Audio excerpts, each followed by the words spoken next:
So English, this will be our inclined plane, alright? So this inclined plane is made of concrete, buat dari konkrit lah, serta condong ni. Alright? So English will call it inclined plane. So this inclined plane is made of concrete. Buat dari konkrit lah. Konkrit tu simen lah, campur dengan batu dan semuanya. And as you can see here, there is a brick. Ada batu, ada bata kat sini ya, brick. So we got a brick there. English call it bricks. BM panggil bata lah. Ni pelajar-pelajar fizik, cikgu harap bukan saja kita belajar dalam BM. Kalau boleh belajar juga dalam English. Because as we get, as we further our studies, when we further our studies, we might go overseas. Kita mungkin pergi keluar negara, belajar di universiti di mana kita tak guna lagi bahasa Melayu. So kena campur-campur lah, pandai-pandai bata, brick. Boleh. Okay. Now, biasanya pengalaman kita lah, kalau kita naik papan gelongsor, kita duduk atas ni, then apa akan berlaku ialah kita menggelongsor lah turun kan. Okay, kita menggelongsor lah. Is that the case? Sometimes yes, sometimes no. Bukan selalunya kita akan menggelongsor. Cuba kita tengok betul-betul. Perhatikan baik-baik. Pergilah ke Lake Garden ke apa, cuba kita tengok betul-betul. Adakah semua orang yang naik papan gelongsor lah? Yeah, kebanyakannya yes. Tapi ada juga yang tak bergelongsor turun. Ada yang tak kena loh. Mari kita cuba tengok. Cikgu ambil bata ni, cikgu letak sini. Weh, tak mau turun lah. Oh, dia turun sat. Menggelongsor sekejap and then dia berhenti kat situ. It stops there. Why is that? Kenapa ni Boleh explain kat cikgu? Kenapa? Apa yang menghalang dia dari turun ke bawah? Geseran. Yes. Friction, geseran. Di dalam lantai ni ada geseran. So there is a friction. Geseran. Okay. Okay, that's it. So this friction prevent the object from sliding down. This friction prevent the object from sliding down. Geseran ni menghalang objek ni dari turun ke bawah. Boleh? Okay, now macam mana nak bagi objek ni turun ke bawah? Isi kena faham dulu konsep satah condong ya. Apabila kita duduk atas satah condong ini, anything that goes on top of this, the weight, berat objek ini bertukar ataupun terbahagi menjadi dua bahagian. Satu, dia akan pecah jadi daya penggerak. A moving force, daya penggerak. Menggerakkan objek ikut arah ini. Alright? A moving force, daya penggerak.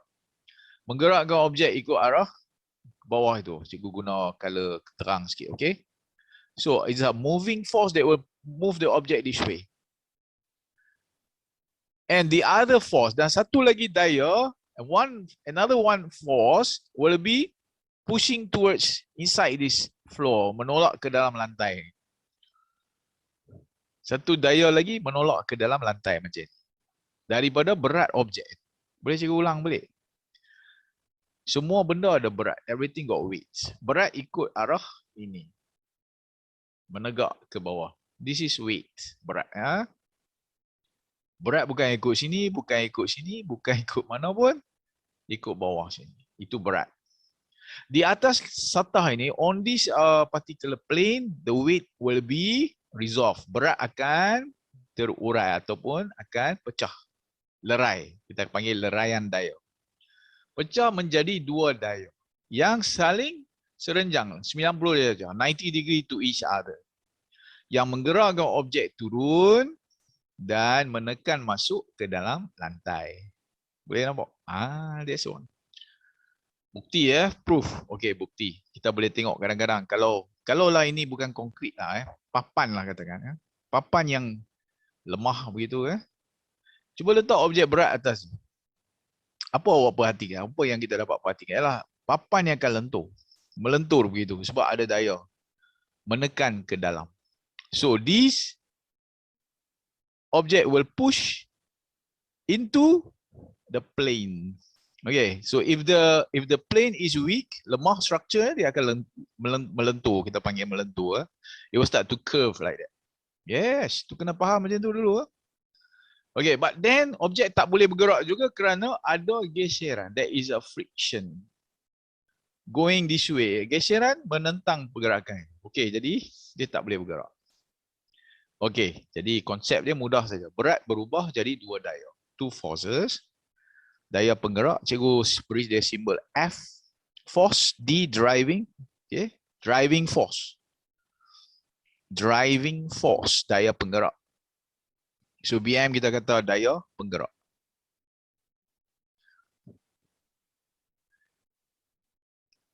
Okay. Jadi kerana geseran, objek itu tak boleh bergerak turun. Because of friction, the object cannot slide now. But how to make it slide? Macam mana nak bagi dia turun? Macam nak bagi dia turun? Okay. One of the way, salah satu caranya ialah kita kena tambahkan sudut condong. Okay, let's look at it. Mari kita cuba tengok. So apa cikgu nak buat ni? Cikgu nak tambahkan sudut. Okay, so let's read the angle. Kita baca sudut dia berapa darjah sana. Okay, look at the angle. 22 degree Sini So apa cikgu nak buat sekarang? Cikgu nak tambah kecondongan satah ni, cikgu nak tambah. I'm going to increase the angle. Look at it. 24 darjah. Look at it. Tambah lagi. Okay, 24 darjah. Tengok cikgu tambah.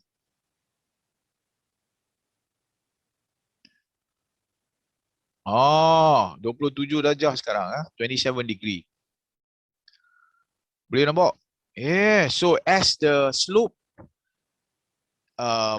angle or the inclination angle increase, so as the inclination angle increases, you can see that the force, daya, force increases. Daya bertambah dengan sudut. So maknanya daya penggerak ada kaitan dengan sudut satah condong, sudut kecondongan satah ini. Okay, so this force, the moving force, driving force ini, FD,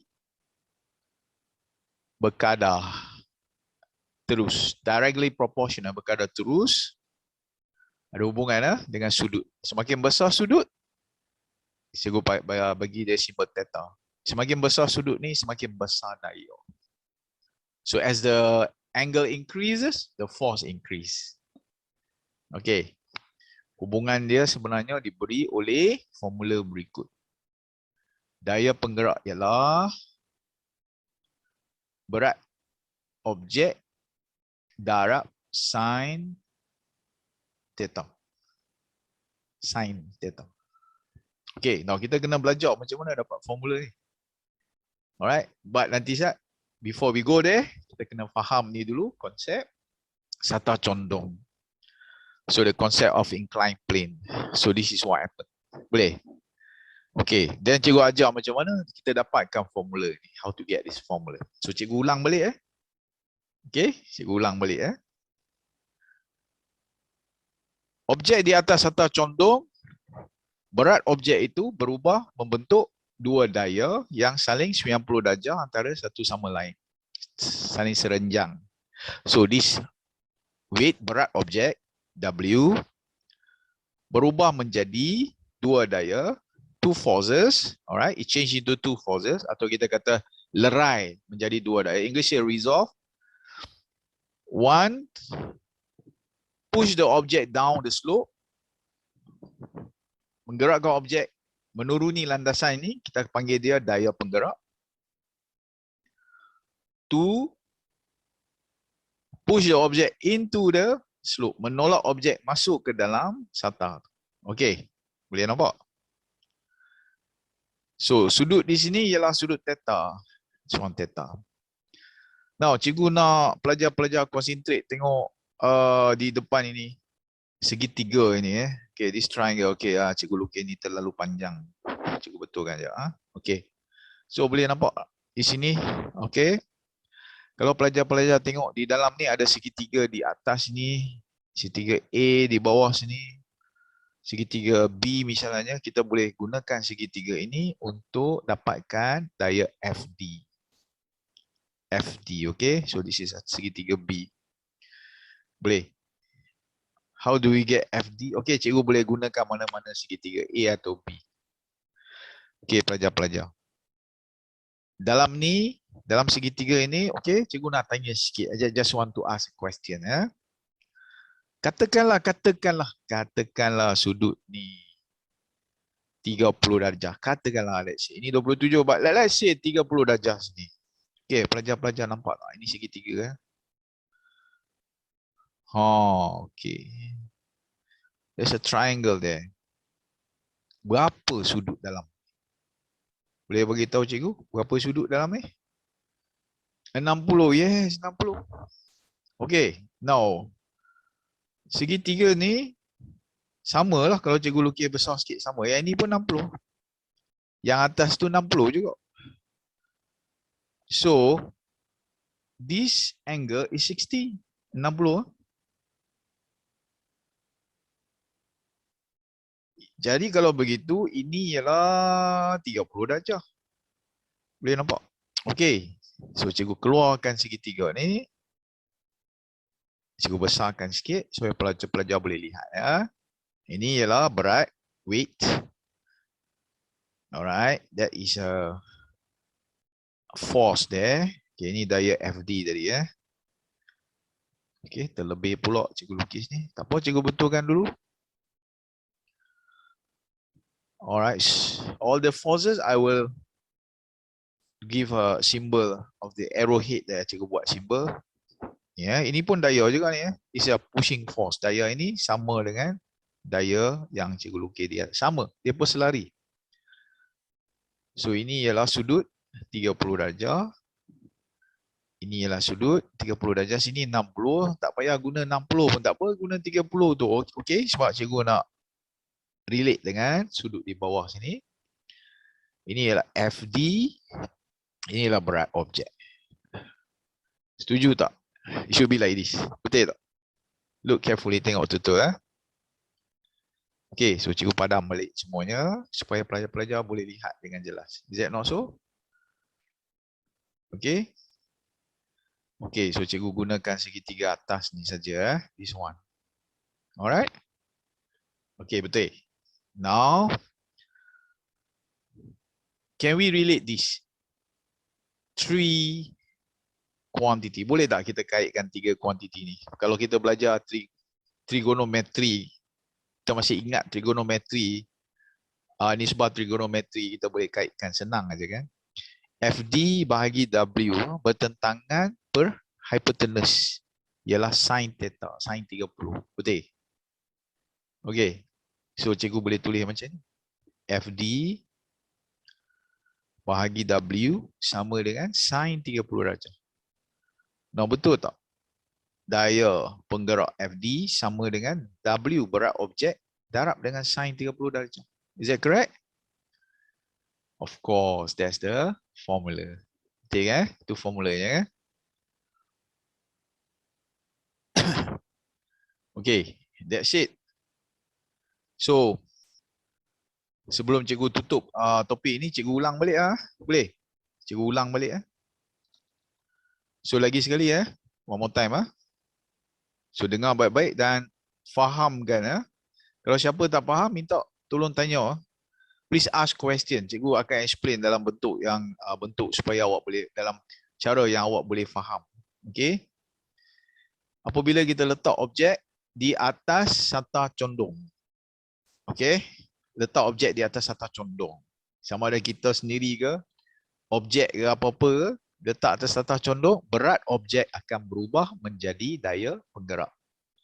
The weight of the object will become a moving force. So this is the weight and this is the moving force, daya penggerak. Ikut arah selari dengan satah. Okay. So this is a moving force FD. Okay. And by using this triangle, menggunakan segitiga ini dan sudut dalam ini, cikgu boleh kaitkan ketiga-tiga kuantiti ini untuk dapat rumus.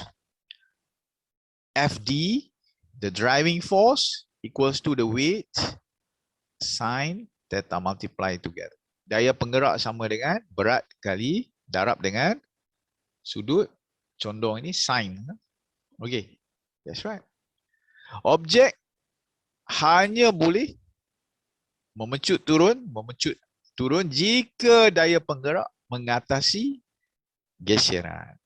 Jadi kalau dia sama dengan geseran, kita takkan dapat objek ini takkan dapat bergerak. So this warna biru ni geseran. Okay. So geseran, English say friction. Daya geseran, frictional force or friction. Okay. Frictional force, friction. Sehinggalah daya yang cukup mengatasinya dan barulah objek itu dapat slide turun ke bawah. Okay, boleh nampak? That's it. Itu maksudnya daya penggerak sudah melebihi geseran. Okay.